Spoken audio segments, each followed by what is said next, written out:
Good morning, and thanks so much for joining me in my shop here with this big honkin' radio. Today is January 19th. I got 3 plans for this radio today. First one is try to become more certain about which model I have here. There's well over 20 different versions, maybe as many as 40 different versions of this radio, and many of them look exactly like that on the front. So that's a bit of a challenge. I've been working on this since I got this radio. Which radio is it I have? So we'll take a quick look at that. Secondly, when I did the voltage tests, although there's a number of them, in fact all of them seem to read 10-20% high. There's a couple here that are double their proper voltage, but mostly this caught my attention where there should be 210 or 240 volts, and I measured zero plate voltage on the audio amplifier preamplifier tube, yet the radio works. So something gone wrong here. I think I've probably done something wrong with the test here. Maybe I tested pin 5 and didn't realize it. That's probably what happened. So I just want to visit this again to get rid of this. I'm going to leave these for now. So that's number 2. Number 2 is figuring out what that is. Number 3 is beginning to check the power supply, its condition, what's coming out of it voltage-wise, and components and all that kind of stuff, especially the filter capacitor. So that's my deal for today. So why don't we start with what radio have I got here? So offhand, I'm pretty sure I've got a very early version of the SP600. This will be in the first production run.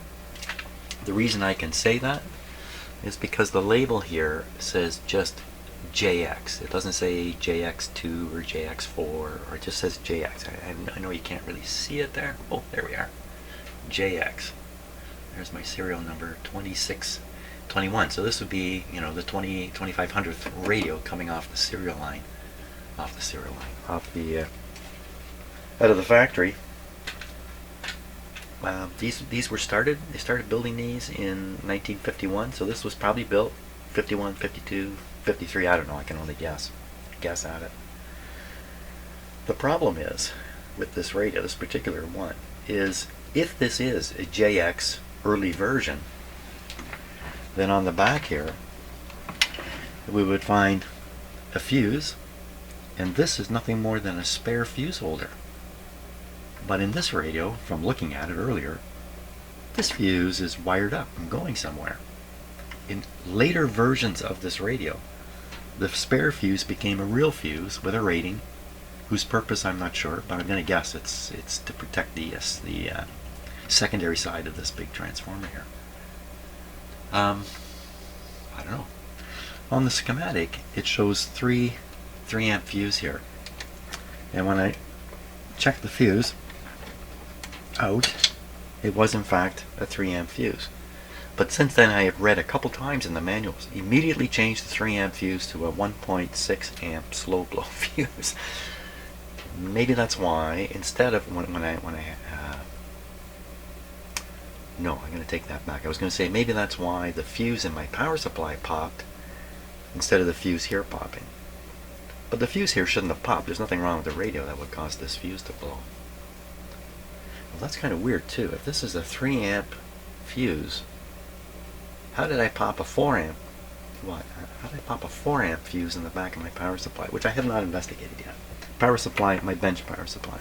So we're going to put a proper fuse in, or we're going to put a smaller fuse in anyway. Maybe I'll put a 2 amp in or something like that. Okay, so that being the case, then what radio is this? Can we assume this was an early radio and some upgrades have occurred in it over the years? Went back to the factory and they took it from an early version to a later version? I don't know. I also came across a warning that there's a lot of radios like this that are partially converted up into a later stage, and so you don't really know what you got. Radio could be quite unique. The main thing is this is a real old one. A really old one. Older than me. Yeah. So Oh yeah, next thing is we're going to double check that tube. Let's keep it swung around this way here. Tube here. We're going to want to start it up. Is there any reason I wouldn't start it up? I don't think so. Oh yeah, that would be a good reason. I don't have a fuse. I don't have a fuse yet, so let me get another fuse, and we'll get this radio going. Okay, so I settled for just a 2 amp standard fuse in here. We'll see if it can take the startup on the radio. So I'll just leave it like this, and I gotta plug it in and switch it on. So let's just make sure it's off when I plug it in. Get a better view of the smoke that way. Okay. Now, so the only place I have a tube extender is here now. What happened? Oh, I know why. The outlet is not turned on. Okay, so I have this really fancy outlet system here. The light. There we go. Now we're in business. Ready to turn on. This time it's going to come on. See if the fuse goes. Hung in. Audio. Make sure the radio's operating, I think. Got my headphones on. Volume's up here.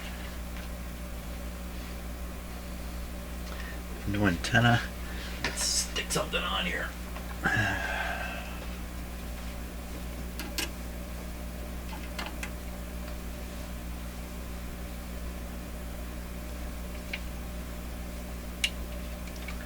Okay, chances are the volume's turned down up on the front panel. Let's turn it up. If I can get to it. Hey. No volume. Why is that? Could it be because I don't have the audio hooked up?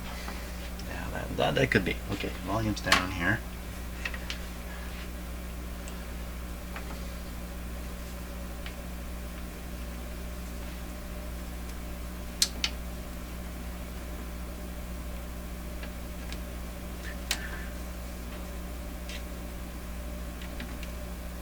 It's kind of weak. That's enough to do it. Okay, volume's up. What do we hear? Okay, got the hum now. What about some actual sound here?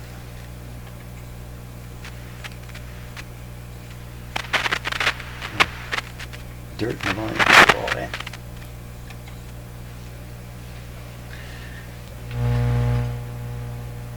A lot more hum than audio this time. A lot more hum than audio. And I'm going to check this tube to see if it's operating. Huh. Okay.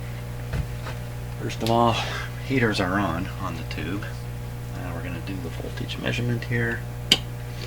Expectation according to the charge is 210 volts on pin number 6. Pin number 6. This is pin 6 right here. There's nothing on that meter. Pin number 6 again. So we have 9, 8, 7. This is 6. It says 6 right on the thing. There's nothing. Hello. There's two plates on here. There must be another. So yeah. RF gain minimum maximum. Should change the voltage slightly. How come there's only one plate test? There's 2 plates in this tube, isn't there? This is a 12A7. Shouldn't there be another plate to test? So this is a 2-part tube. It's doing 2 entirely different jobs in this radio. One half of it is boosting the audio for the output tube, and the other half is boosting and isolating an IF signal, or version of the IF signal, to come out this connector down here. 12A7. So what that means is half the tube could be working, producing the audio, and the other half is not producing the signal here. But this is, who cares? I actually have done things with this. wonder. 12, 12, 12, A, U, U, 87. Come on. Okay, here we are. Plate on 6. The other plate is on, oh, is that ever hard to see? Plate there, plate 2 on 1, pin 1. And it's just 2 triodes, there's no screen. So pin 1 should show a B+. Ooh, what happened there? The hum sort of came up, eh?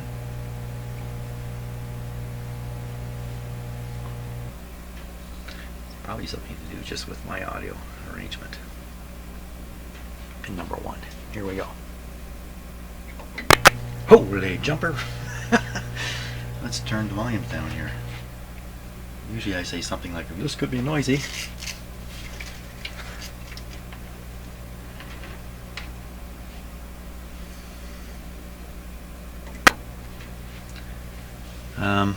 We got a tiny voltage here. So we're on the 150 volt scale, you know, at 60, 70 volts. Change the RF gain. Oh my gosh, I got my arm right in front of the camera, don't I? Son of a gun here. Hold on. Too much going on. I'm going to drop the camera. Hang on to your seat. Okay. Didn't make that much difference, did it really? Now I got to reach around. Hold on a second here. I got to reach around and turn the.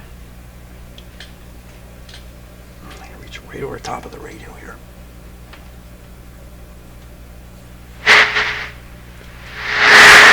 Okay, so I know what's happening. I'm going to turn the audio down. Okay, this all makes sense to me.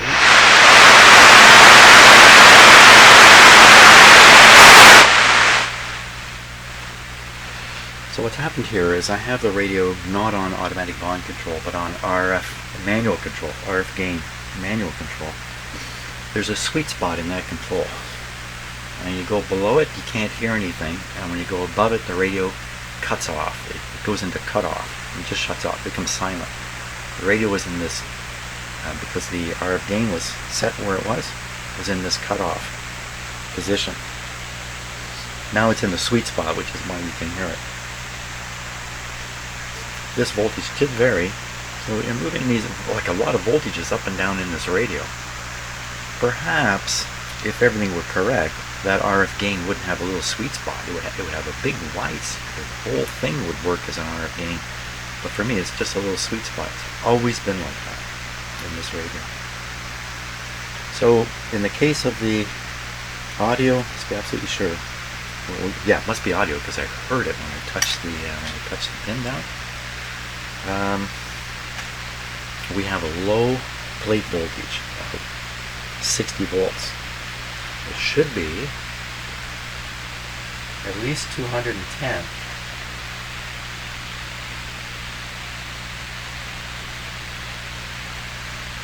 It's interesting, in this tube sheet, they do not, yes they do. I take it back. You know what? I did this measurement already. So here, pin, you know what? Okay, take everything back. Pin 1 should be 50 or 52 volts by moving the RF gain. It should go, apparently I measured 59 to 66. Okay, my almost mistake. So there it is, 59, and then it went up to 66, didn't it? 66, cutting the radio off.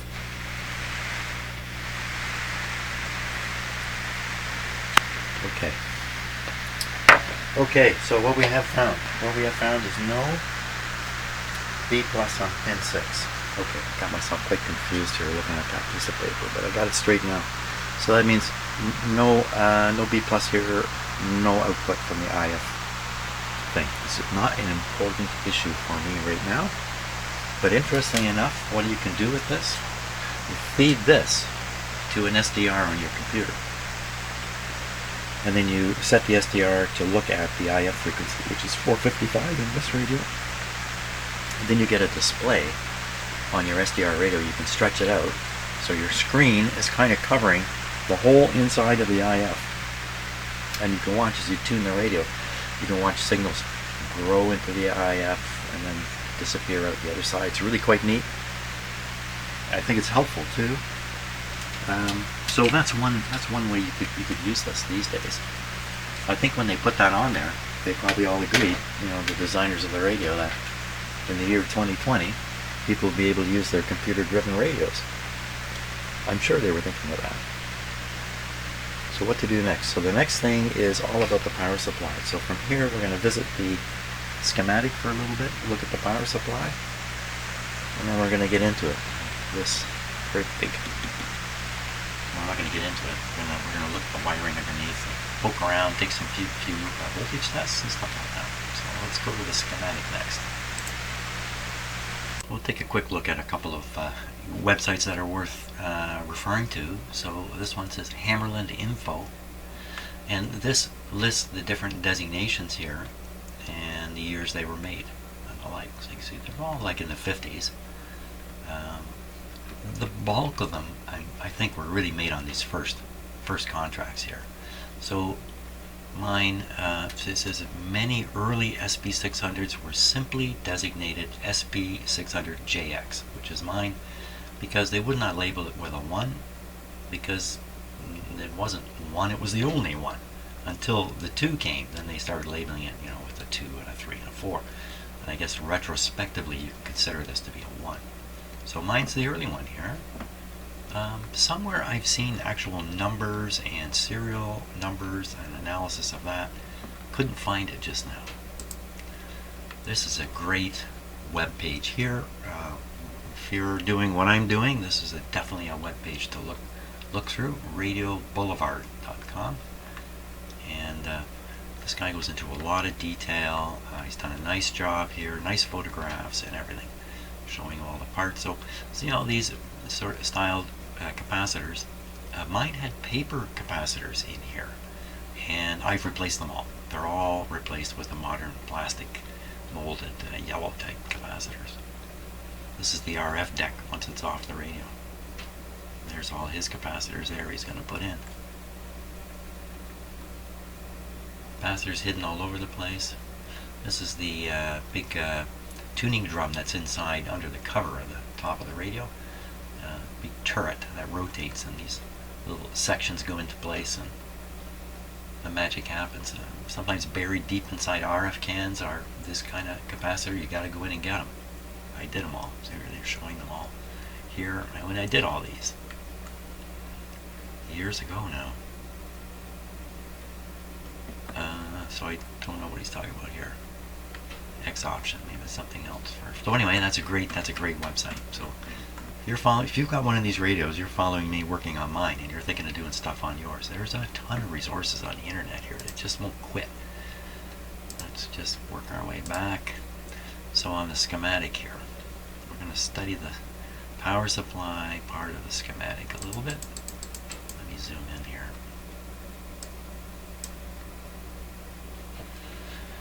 So we look on the primary side of the transformer.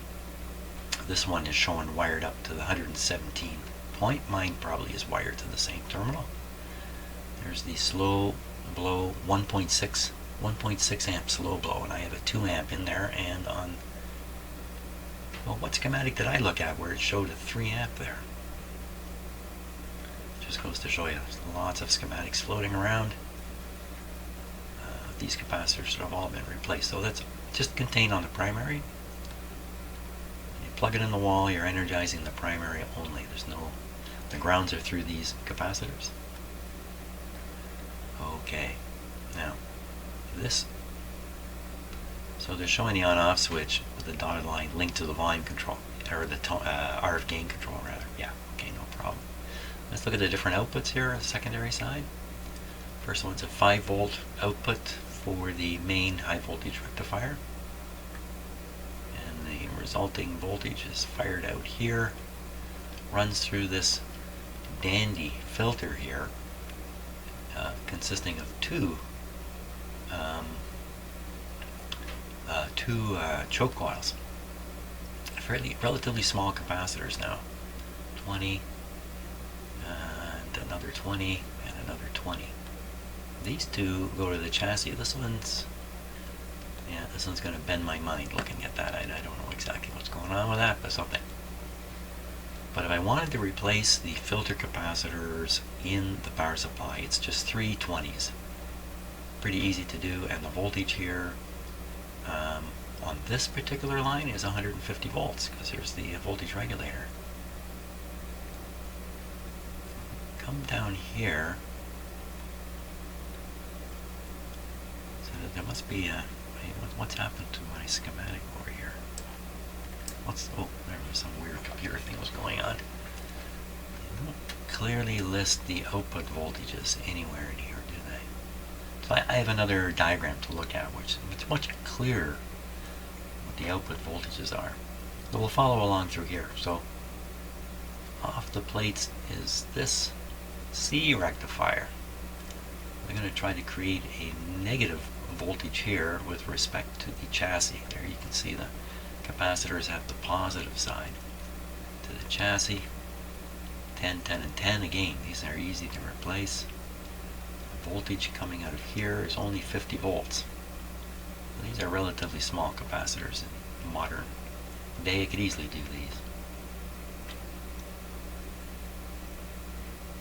Is that it for the main capacitor? So we come down here. If you look over here, you'll see there's 3 6.3 volt windings. Well, 2 of them are at 7.5. There's a reason for that. So 6.3 here is feeding tubes. Looks like it's feeding the panel lights too. The 7.5s are going through inductors here. See this inductor here. And there's a small voltage drop from the current meeting up with the resistance in these coils. So you lose a little bit of volts. So all things being proper, well, this is kind of interesting in a way. You would have 7.5 volts with 1.2 dropping here, leaving 6.3 out here. Now, if you pull one of these tubes out, you drop the current flow through the inductor, raise the voltage of the heaters of the rest. It'd be particularly, well, it can only go as high as 7.5, right? So if you pull all the tubes but one on a string here, you might get almost 7.5 volts on the heater. Not going to hurt the tube. Not going to cause a crisis. Not that much. Okay, so that's the story there. And there. Now we have some voltage dividers here. So for instance, the 51 volts comes out here and it's divided down. There's a 10 volt. Divided here with a 1 volt. An adjustment. Well, the RF gain control right here. So this is the, I'm not exactly sure what they're doing here. Are they taking back voltage from somewhere else, pumping it in here? I'm not exactly sure how this is working, but in any case, you're able to range the supply. I guess I would have to range out of here. 3.3, so this just sounds like a resistor in a grid circuit. So this is potentially going to grids. Sure it is, of course. It's the grid bias control. It's the RF gain control is a grid bias control. Wait a minute, wasn't it moving the it's moving the plate voltages around too? How does it do that? Plate voltages are wandering because you're moving the grid potential up and down and changing the current flow in the tubes. Maybe that's what's really going on there. Because I was scratching my head the whole time, thinking to myself, oh my god, they put B plus through a variable control on the front panel? How did they make this B plus go up and down? So I'm going to assume what I just thought of is correct, that what's really going on is you're changing the bias, and that's causing the plate voltage to go up and down because it's changing the plate current, or the tube current. Plate current, that's got to be it. So in the meantime, you, regardless of where you put this, there's almost no current flow in this line. So it doesn't affect this voltage divider, so you keep the 1 volt here.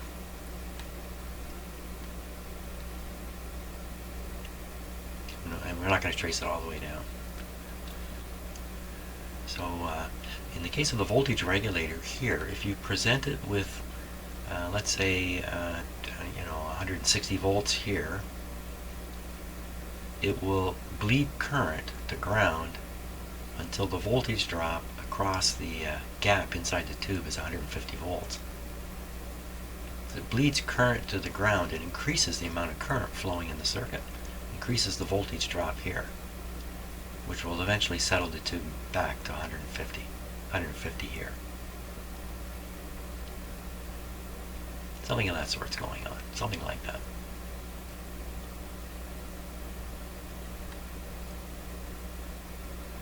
So in this radio, you burn out any one of these coils here, and it's a sad day. Any of these inductors, any of them, anywhere, it's a sad day. Well, I think what we should do, since we've discovered the voltages at the tubes are high, is start looking at the voltages right in here. And it'd be rather challenging, maybe, unless I can pick off these two pins, do it from 2 pins. I've already done it from 2 pins. I've done this. I've already done these measurements. So what are they? I did not measure the rectifier, did I? I did not. So up here, well, we can.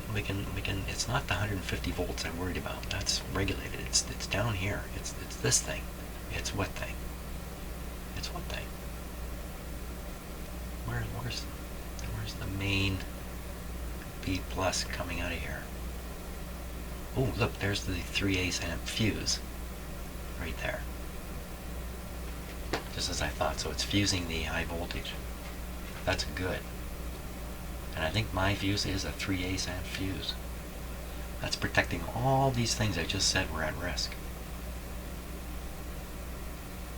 If there's a heavy enough short circuit. So how does the higher B plus get out of the radio?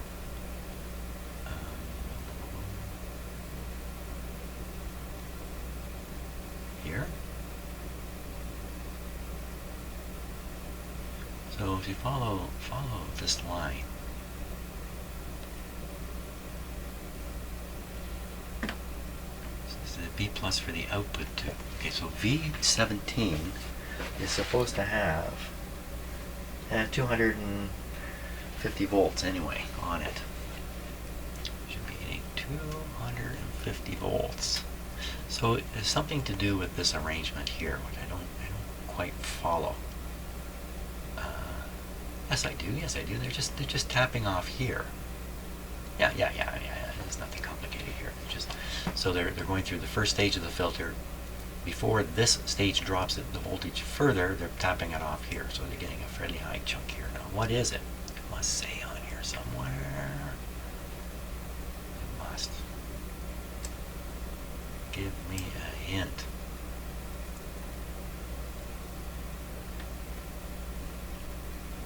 Come on. No voltage is written here. Okay, so I have another piece of paper to look at that has voltages on it, which I think will help us, and this might help us too. All this wiring diagram, this is great stuff. Here's all the power supply stuff. Yeah, all these 10 microfarad capacitors here, and this is the 20. Is this a? Looks like it's probably a 4-parter, or maybe 20. I don't know what's going on. Okay, let's go look at the radio. Okay, whoop, losing control. Yeah, I don't want to lose control. So. This is the output transformer here, for sure. So we want to look underneath the radio, and then we're going to want to operate it and make some voltage measurements. Eventually, anyway. So power supplies here. You can flip the radio right over on upside down. Flip it on its side with this high up, even low down might be good. This is really heavy. I flip it on the side this low. Okay, that's a decision made. Everything requires thought here. I'm going to pick up a 60-pound radio on my bench and move it.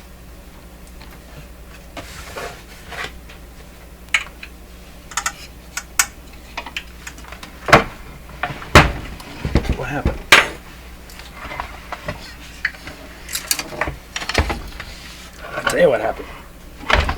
forgot what 60 pounds feels like. That's what happened. Maybe we should take a look at what my buddy did with this transformer.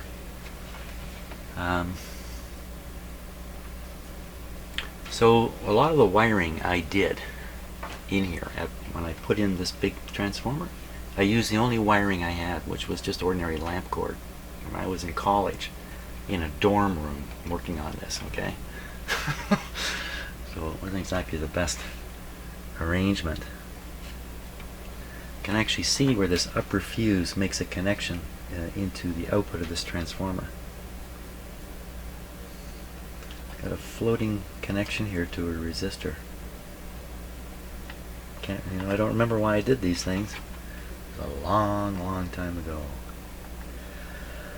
So this little audio transformer is getting its feed from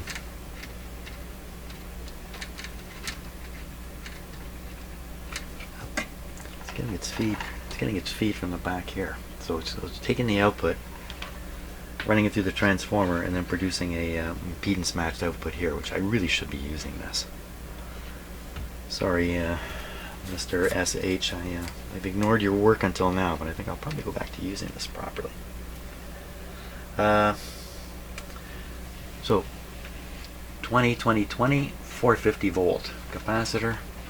This guy is probably the one I want to relieve from operation at this point. And the rest of them are located here. Now, these are really high quality capacitors. You better watch out, might still be holding voltage there. I would only bother doing that for two reasons. One, the radio's humming. Well, we're hearing a hum, but I've never heard a hum except here in my shop. And number two, concern over a short circuit developing in one of these capacitors, causing a transformer to be damaged, or coil to be damaged, which we can't tolerate that. So, if I'm risk averse, and I am generally risk averse, then getting this out of here is a good idea. And the replacement's just little tiny ones. I'll probably leave this in place and try to do the wiring. Maybe I can put a terminal strip in here. So that's how that could be done. These ones, again, they're fairly large here. Replacing them involves very small capacitors.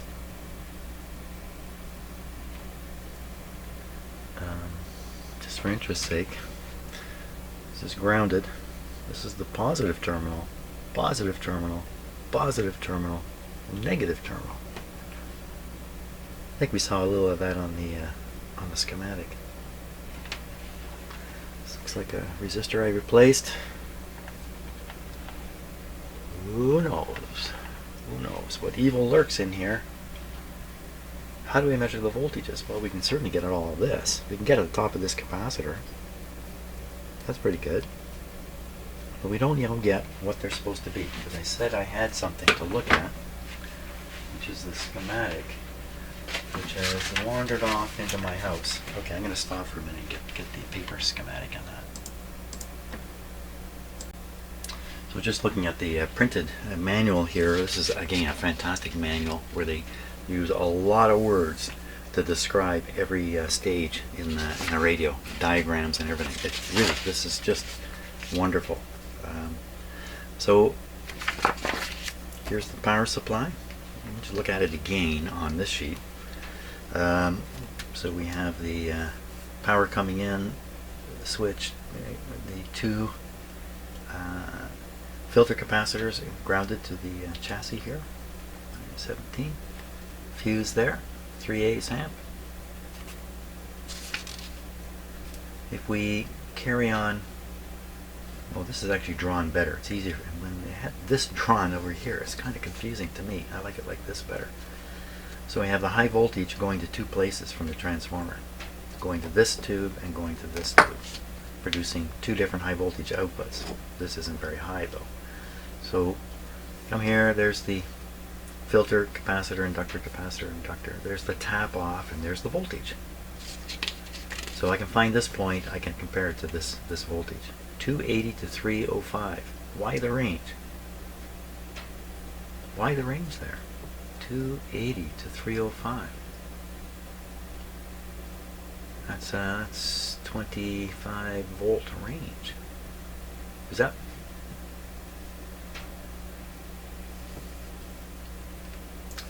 from drawing plate current through this coil and getting a voltage drop here?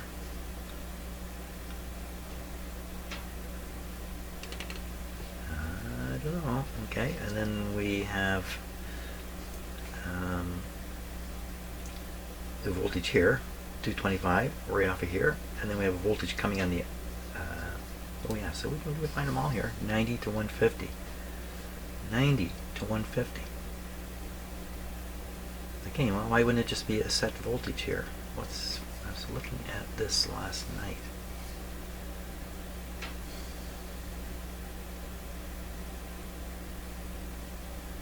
Don't know why that has a range on it.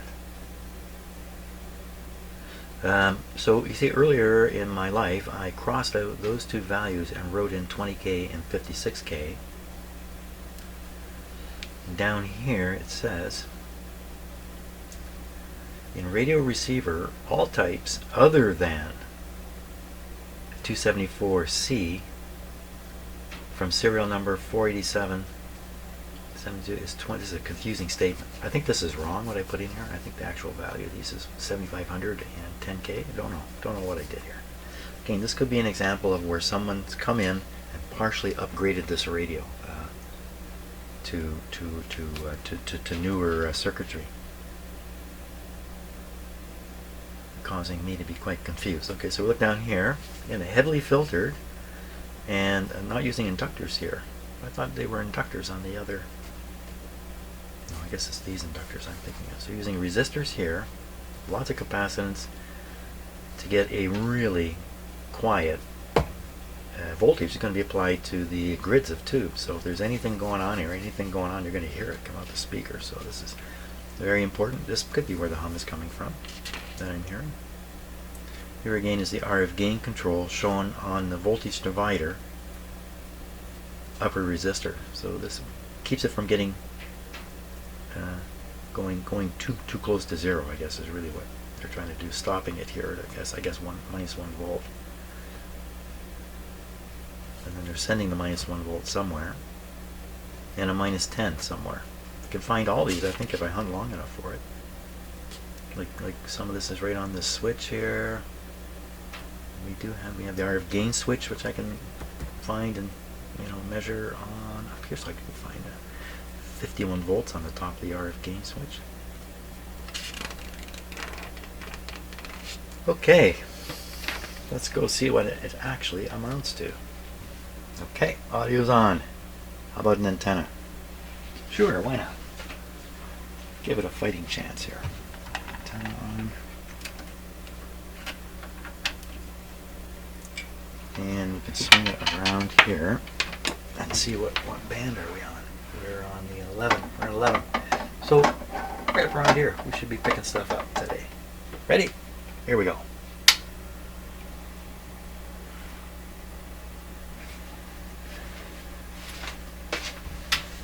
Tolerate some more light in here.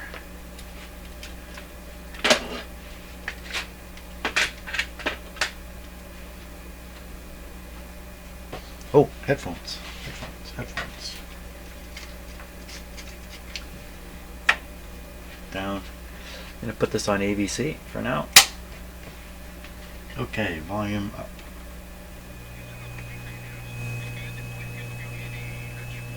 I'm only getting this out of one ear. Oh, because I'm moving the wrong volume. Told you we might pick something up right around here. CW's on. Tenemos que de analizar esta onda de pandemia tan agobiada que está Cuba, con la necesidad que tiene Cuba de médicos, que te digan a ti que Okay, so the radio's working. no doubt about it. Still hear the hum. We'll poke around with that. That's part of the power supply investigation here. We want to read some voltages. I think I just realized I left my meter on all night, but I didn't.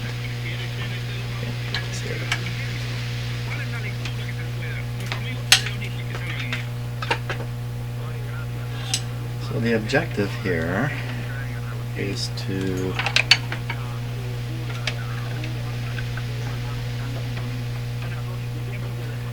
find voltages that we can compare against the sheet. So the first one we're going to go after is the... So on this capacitor, we should get 3 different voltages. The highest one is unmeasured. The next highest one should be 280. This is not going to be very good. 220. Because there's a range. So how do I know if it's correct? Plus 500 volt scale. Okay, so you know that's 280. I'm not going to know if these are correct or not. It's slightly higher. This is the ground one, isn't it? Nothing there. And this guy.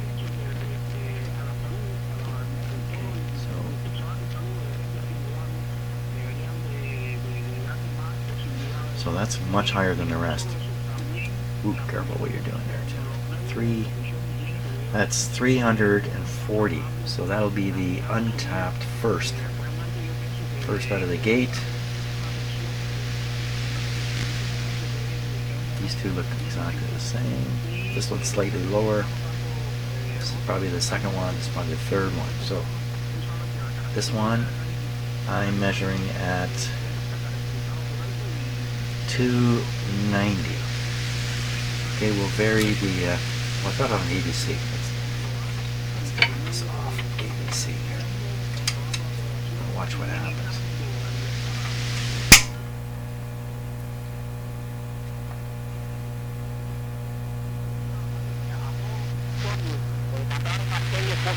Sweet spot. Sweet spot's pretty darn small today. What's going on? Claro. Realmente ya eso no solo en el cementerio de Santiago de Cuba, pero ya habían preparado las condiciones en todos los cementerios para este tipo de... Okay, so that's fairly clear. That would suggest to me that whenever voltage is varying because of this knob, I've got it in a good spot. There's a good voltage there. The good voltage is 285. The second one out, it should be 280 to 305.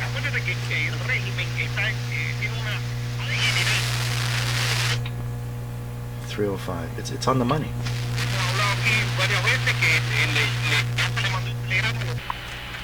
So, you know what we can do? Hey, let's get the IF outputting. Let's go take a look at it. Interestingly enough, turns out this bundle of wire thing that I was messing around with is right there. Looks like I once attached a cable to this. Oh, you know what? It's almost certainly me, because I probably didn't have the connector. And so I soldered a cable in here. Goodness knows why. But I can see the tidbits of it are still there. So, now that's not going to affect the B plus on the tube though. So the tube in question, it's where those 3 resistors are chained together. That strange thing I did. So, before I get myself shocked here, let's turn off the set. Okay, pull the plug. Oops. Now.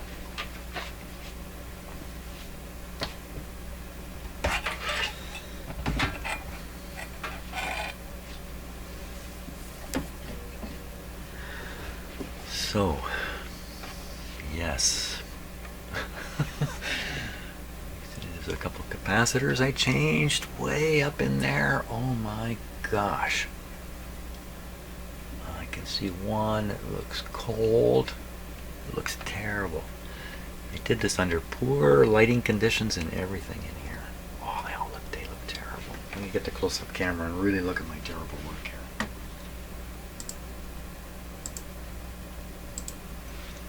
Try to increase the embarrassment level as high as I can. Jim, what were you doing in here? So looking at the first capacitor, the solder is barely on there. And that big wire wrapped around it, that is the capacitor wire, I think. Oh boy, that's just terrible. Well, you know, I didn't have a nice shop. I had a crummy arrangement. Wow. That's the ground there, isn't it? It's probably okay, but it just looks terrible. Look at this one here. And I've soldered onto a dirty old wire. It almost looks like if I wiggle that capacitor, it would just rotate on the wire.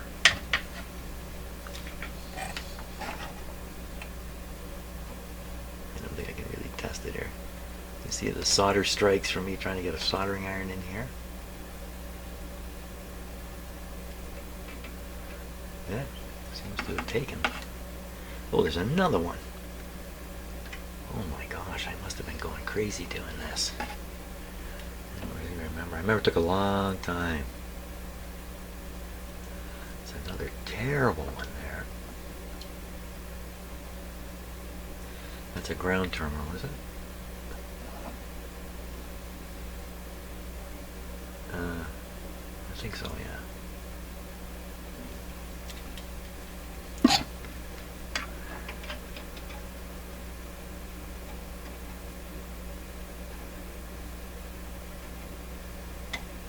Looks like you just popped that right off the wire there.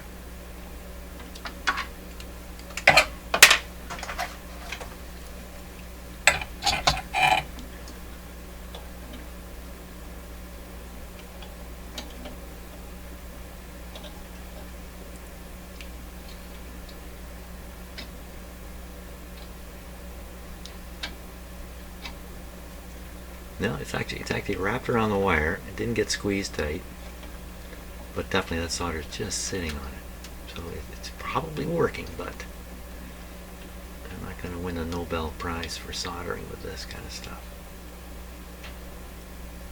You know, I can peel that right off if I pushed hard enough, I think. Could be I got to do a lot of resoldering in here. So here's a new resistor I put in.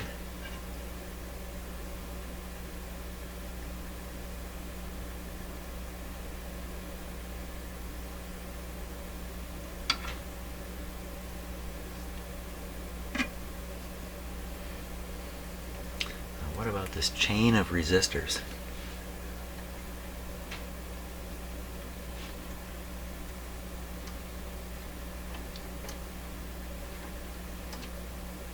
Look at that, it's rotating right around there. I must have done this in the dark. This is probably what happened here. This could be it. These connections can easily be the problem.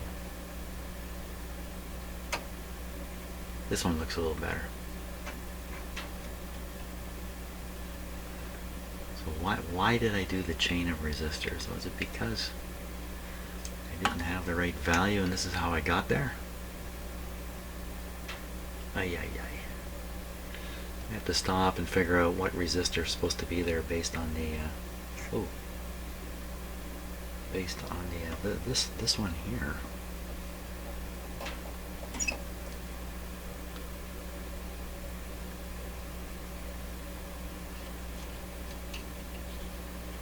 No, it's smooth. Looked like it was burned there, but it's smooth actually.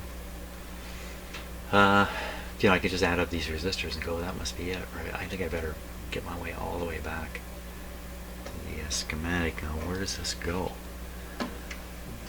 It goes down to, what's that?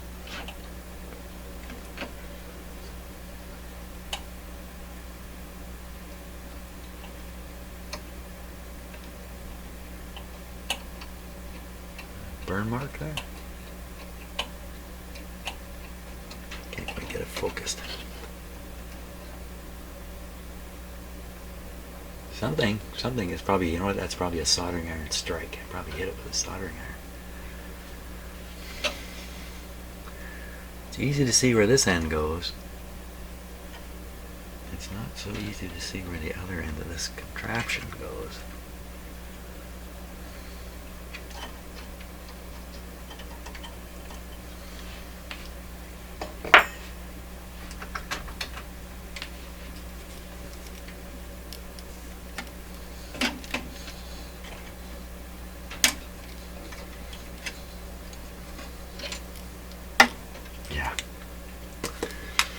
Maybe this is the problem, because look, it's just going to pop off there. Look at that. Okay. Now take a good look where it's come from so I don't forget. This big terminal, it's a ground. It's a ground terminal. You can see the shield of a wire going to it.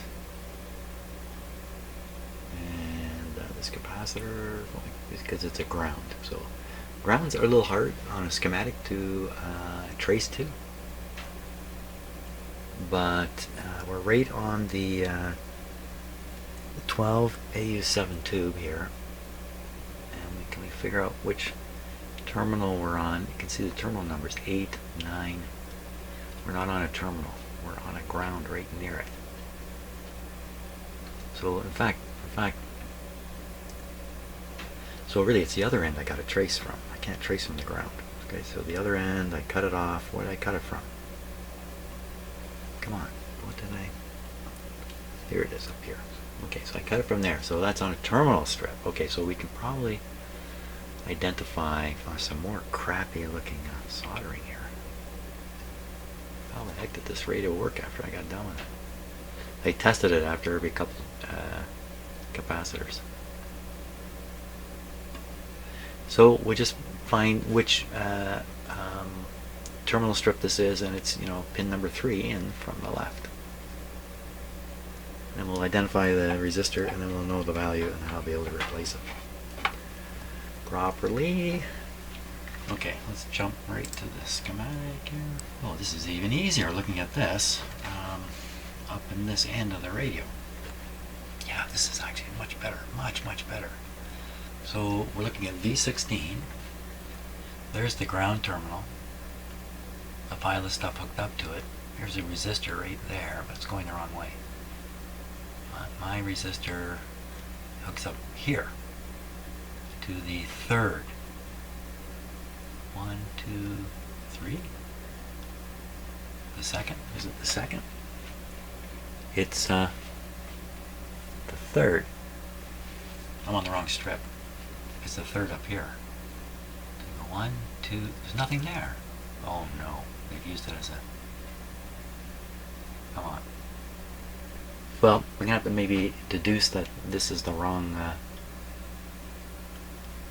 This is the wrong schematic, wrong diagram.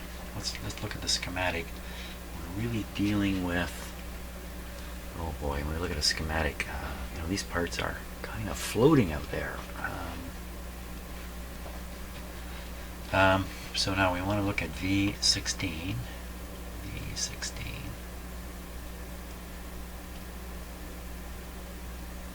There's part of it here and the other part there. V16.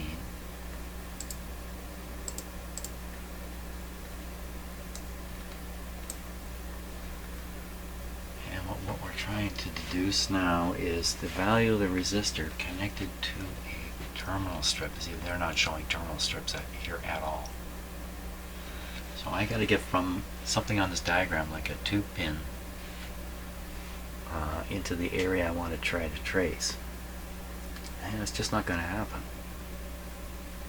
It is not going to happen. My option here then is just to look at the resistor I put in, resistors, tally them up and put a single one in place of it. I'm going to have to do that. Okay, a little video error there, wrong camera running. So I've cut out my chain of resistors. They add up to they add up to around 50K. So either the original was a 47K or a 56K, I would guess. We don't know what it's doing. We don't know where it is in the circuit. We don't know anything except it goes in there. We put in the bigger one or the smaller one. 56 or 47. Or put in a 50. Then split the difference. If I can find a 50. Would I have such a thing? Okay, I'm going to go ahead and stick in that resistor there. Okay, I have a very nice 50K resistor here. Stick in. Okay, I think we're ready to try the radio again. I've installed a new resistor right there.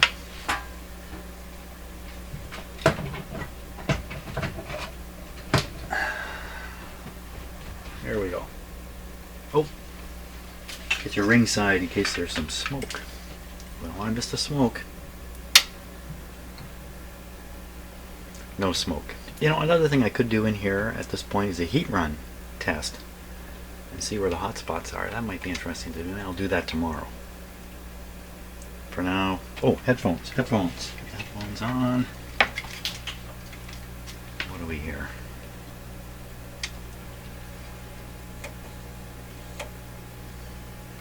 Okay, so I'm going to flip this volume down. I'm going to flip it to ABC. Volume up. There we are.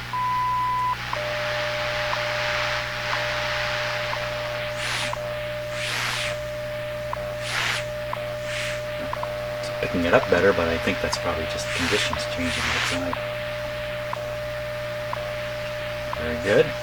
Now let's look for the plate voltage. It's pin number, what was it? Pin number 6, I think.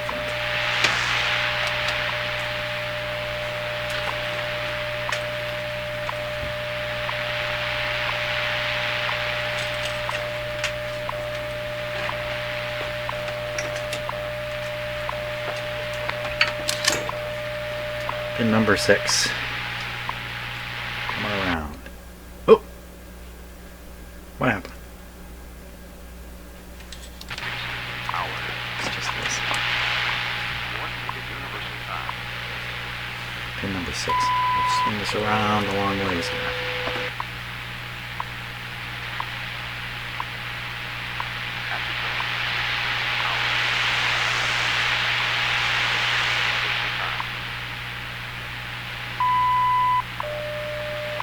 Six. You should have written them on the side here. Okay, watch that meter. Ooh, plus 150, 500, 6. Didn't get anywhere there, did they? Is that 6? It's going the other way. So we're still getting nothing there. The other side, well, we know it's working because we're listening to it. Did I really get 6 there? How could I have missed it? I tested a whole bunch of them. I couldn't miss it. Is the meter really working?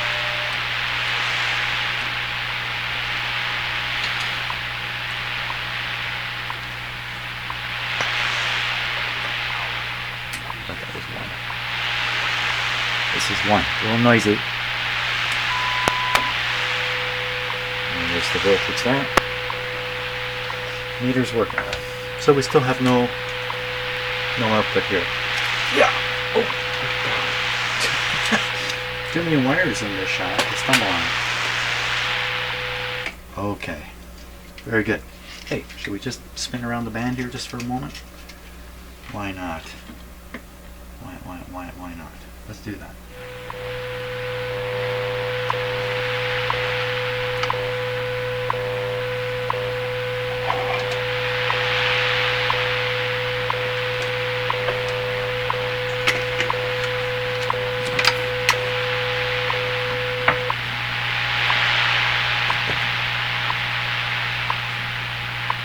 Okay, what's on 15? 16 hours, 27 minutes.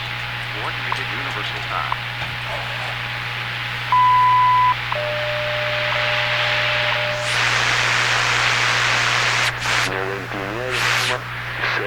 con una evolución clínica estable.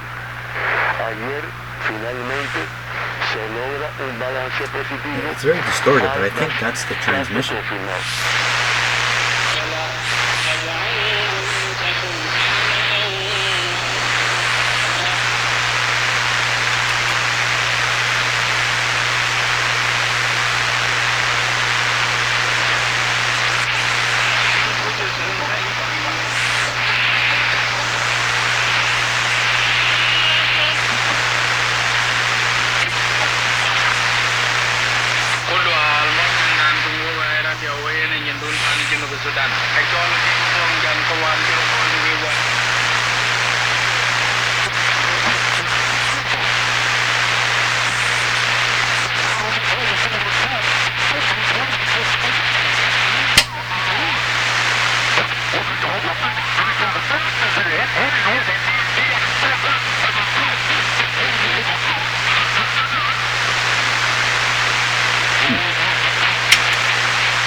Sounds like single sideband, but I can't clarify. And for full channel listing, SupremeMasterTV.com/worldwide. Supreme Master.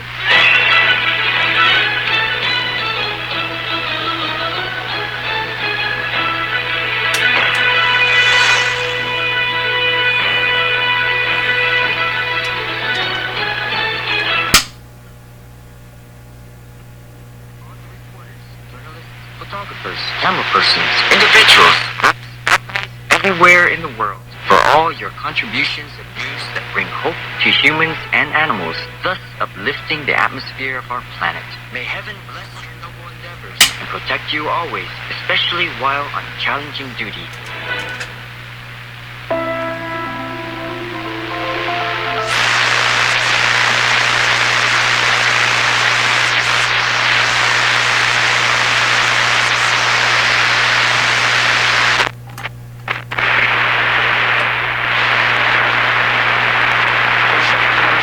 Tiny speck encompassed.